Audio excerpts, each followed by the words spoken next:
Bom, pessoal, nós estávamos aqui conversando e decidimos preparar uma tintura para utilizar, para o Bruno utilizar, né, amor? Pois é, esses dias aí eu tava tendo umas crises de ansiedade. Aí eu perguntei pra Vivi se ela tinha alguma receita que pudesse me ajudar. E tá aí, né? Ela falou sobre a colônia. Isso. A colônia é uma planta que ela é ótima para tratar ansiedade, estresse, principalmente quando você está assim, vamos dizer, numa fase inicial ou intermediária, não um caso muito agravado, né? Mas em casos iniciais ela é excelente, porque essa planta ela age sobre o nosso sistema nervoso, então ela reduz a nossa, como é que eu vou dizer assim, aquele estado de alerta, né? Aquele estado de agonia ou de que alguma coisa pode acontecer, o nervosismo em geral. Ela também ajuda a controlar a pressão arterial, ela ajuda a baixar a pressão arterial, na verdade. Então, apenas pessoas, uma contraindicação, né? Pessoas que sofrem de pressão baixa não podem fazer uso dessa planta. Quem não sofre de pressão baixa pode se utilizar dos benefícios dela. Ela ainda tem uma outra vantagem, se você for usar ela para fazer um chá, por exemplo, porque ela é uma planta muito... Vocês não vão poder sentir por aí, mas é uma planta muito cheirosa, perfumada, e até por isso que ela tem o nome de colônia, né? Foi uma das razões dela ter esse nome popular. Ela produz um chá muito perfumado, principalmente, agora a gente tá sem, né? Já caiu todas as flores, mas principalmente se você fizer o chá das flores dela, com as flores ainda vivas, né? No caso, as flores secas não, mas as flores vivas, você vai ter aí um chá muito perfumado, rosa, muito bonito inclusive. Também vai ajudar quem está com dores tensionais, aquelas dores assim que deixa essa parte aqui dos ombros tensos, doloridos, pescoço, né? Ajuda, porque pela ação dela no nosso sistema nervoso, ela também atua aí como um relaxante muscular. Então, mais uma indicação muito boa. E vamos lá, mostrar primeiro como que vocês podem identificar essa planta, porque ela é bem comum nos jardins, né? Ela é cultivada, ela tem flores muito bonitas e o pessoal cultiva ela como planta ornamental mesmo, tá? Então vamos saber identificar para que vocês possam fazer uso seguro dela. Mas para identificar, vamos aqui pro outro lado da planta junto comigo, que vai ficar melhor para mostrar para vocês. No caso aqui, estamos precisando podar. Nossas plantas estão tomando conta dos caminhos já. Mas vamos lá. Ela tem folhas bem compridas, tá? Ó, aqui o tamanho do meu braço, o comprimento da folha. Isso vai depender, lógico, do estado da planta, tá? Essa é uma planta que ela gosta de sol, mas não aquele sol de torrar, né? Então, nesse local que ela tá aqui, ela pega o sol até meio-dia, 1 hora, e depois ela pega a sombra a tarde toda. Isso ajuda ela a ter um porte maior, que pode ser de 3 metros até mais, e também folhas mais compridas. Mas você pode achar ela, de repente, numa condição que a planta esteja mais estressada, bem menor, tá? Ela se desenvolve bem menos. Ela tem uma nervura central, esse caminhozinho central aqui, que é afundado, tá? É uma canaletinha aqui, vamos dizer, para escorrer a água, né? Toda bem lisa e toda verde. Esses marrons que vocês estão vendo aqui, ó, é poeira, sujeira, que aqui tá muito seco ultimamente, então tem juntado muita poeira. Ela tem a folha bem verde na parte de cima e na parte de baixo um verde mais claro. Também toda lisa, não tem aquelas nervurinhas que nem tem normalmente nas folhas. O caule dela não é um caule de verdade, na verdade são folhas enroladas, ó. Aqui, ó, essa parte da folha, ela se enrola e vai formando esse tronquinho, tá? Então esse caule, ele é todo de folhas enroladas. A raiz dela, ela é bem semelhante ao gengibre. Aliás, essa é uma planta que é da mesma família do gengibre, só que ela é muito mais fibrosa do que o gengibre. Então se você cortar a raiz, ela difere do gengibre nesse sentido, assim, ela é cheia de fibras. É uma planta muito forte. Ó, ela vai se multiplicando por baixo, né? Vai largando as raízes e vai largando novos brotos. E a gente plantou um único pezinho bem pequenininho e ele já virou isso daqui tudo, tá? Para consumir, nós podemos consumir as flores, as folhas, o caule, a raiz, toda ela é utilizável e toda ela tem os mesmos princípios ativos. Agora, se você quer, por exemplo, utilizar para um chá e você gostaria de ter também o aroma, aí é melhor as flores, só que ela produz flores pouco tempo no ano. Ou você pode usar, se eu consigo arrancar aqui, como eu estava falando da raiz, essa parte de baixo aqui que é semelhante ao gengibre, pro chá você também pode usar essa parte aqui, ó. Você corta aquela parte que estava dentro do chão, né? E pega aqui esse primeiro palmo, uns 15 centímetros que você pegar daqui, essa parte também é bastante aromática. Você quer, por exemplo, fazer um chazinho antes de dormir, para dormir melhor, relaxar, você pode utilizar isso daqui. Até porque a planta, como eu falei, ela é muito prolífica, ela larga muito desses talos. Então, você não vai ter problema de que você vou perder a planta por ficar utilizando a raiz, né? Por ficar arrancando ela. Então, pode usar sem problema nenhum. E no caso, para fazer a tintura também, pode ser qualquer uma das partes da planta. Nós vamos utilizar aqui agora as folhas, porque é o que nós temos mais fácil. E no caso dessa daqui que eu já arranquei, eu vou usar essa parte aqui também. Eu não gosto muito de usar esse talo, porque eu acho ele meio seco, assim. Agora aqui embaixo já você tem mais concentração de líquido. Só para destacar a questão do tamanho, né, pessoal? Dá uma olhada. Eu tenho 1,70 m de altura. A planta, ela tá bem mais alta. Ela fica bem alta se ela tiver em boas condições, no local que ela goste, né? Que ela se adapte bem.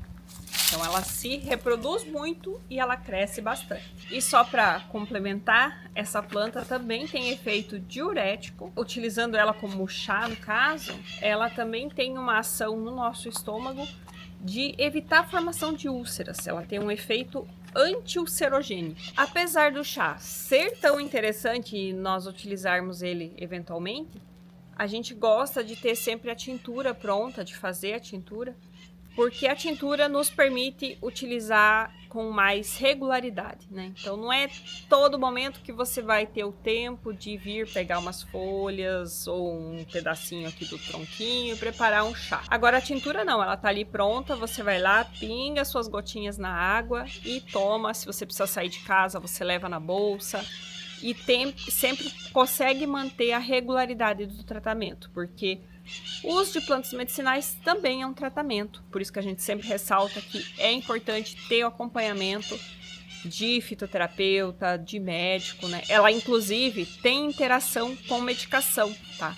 Então, bem importante frisar isso. Quem faz uso de medicação para ansiedade só pode utilizar com o conhecimento do médico, tá? E com indicação do médico que está ministrando essa medicação para você, porque senão ela vai interferir no resultado da medicação. Vou começar aqui a colher as folhas que eu vou usar, mas eu lembrei, antes eu preciso dizer para vocês, o nome científico dessa planta é Alpinia zerumbete. Essa daqui, que é a variedade normal, vamos dizer assim, tem a Alpinia zerumbete variegata, onde ela tem umas listrinhas amarelas assim na folha.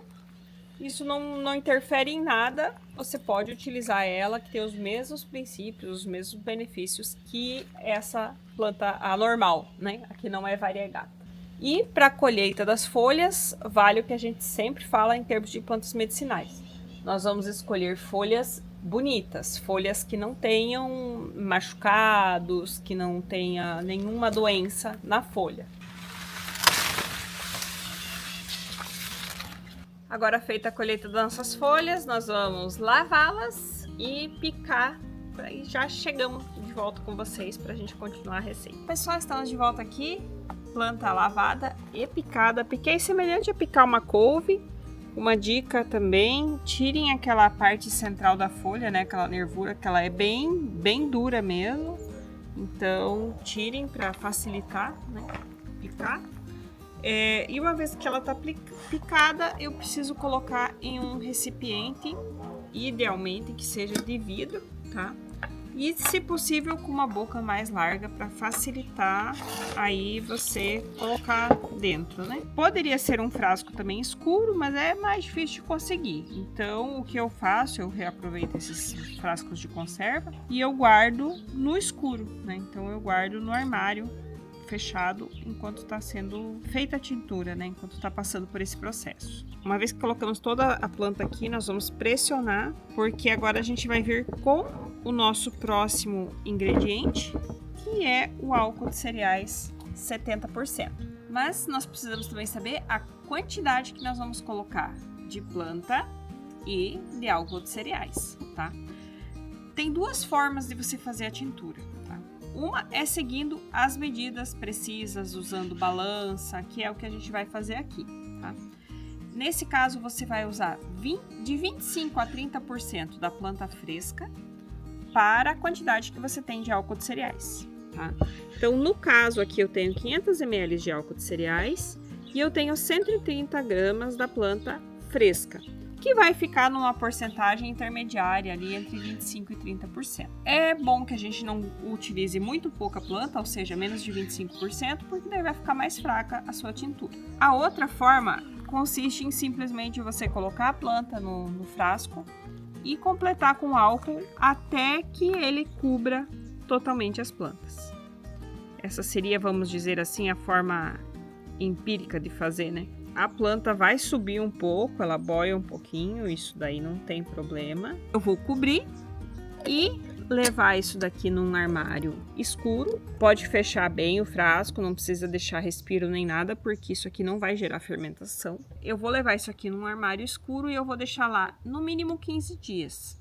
De 15 a 30 dias é um período ótimo. Aqui na frente, vocês estão vendo a etiqueta, sempre é bom a gente marcar. Não dá para confiar na memória, principalmente se você faz mais de uma tintura, né? Você vai acabar esquecendo. Então, a data que você fez, caso do que se trata isso daqui, né? Que é, no caso aqui, uma tintura de colônia, utilizando álcool 70%.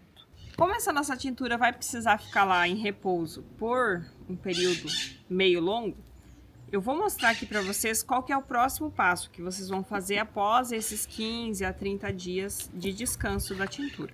Eu tenho uma outra aqui que já tá pronta. Essa eu fiz para usar na horta, usando, já coloquei a etiqueta aqui, ó, usando alho, pimenta, cravo e cebola, que é para usar como repelente de pragas, né? E o que que nós vamos fazer? Estando pronta a nossa tintura, nós vamos coar, tá? O coar é interessante que você use não apenas a peneira, mas um coador bem fininho, que esse aqui é um coador feito de tecido, um coador de voal. Você pode usar para essa finalidade um pano de prato, algo assim, mas seria interessante que você destinasse ele só para usar com as tinturas, tá? Abriu e vamos coar aqui a nossa misturinha, nossa tintura.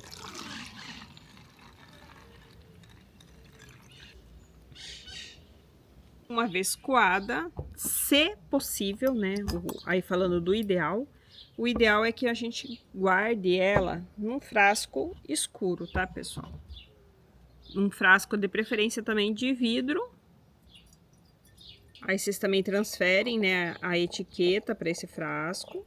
E eu gosto muito desses frascos que tem o conta-gota, porque nesse caso você já tem como dosar a sua tintura, certo? Seja para a finalidade que for, para a aplicação que você for fazer dela. E como nós vamos usar? Nós vamos utilizar aí sim o nosso conta-gotas aqui para poder medir, né, a quantidade que nós vamos diluir em um copo com água, certo? Então você não vai tomar essa tintura pura, você vai diluir ela num copo com água. E é complicado a gente falar de quantidades porque isso varia muito de pessoa para pessoa, de acordo com o seu histórico de saúde, né? E medicações que você toma. Então, por isso que a gente sempre diz, o ideal, isso aqui é natural, mas também é um medicamento. Então, o ideal é que você seja acompanhado por um médico ou um fitoterapeuta que conheça o seu histórico e possa te prescrever a dose certa que você precisa, tá?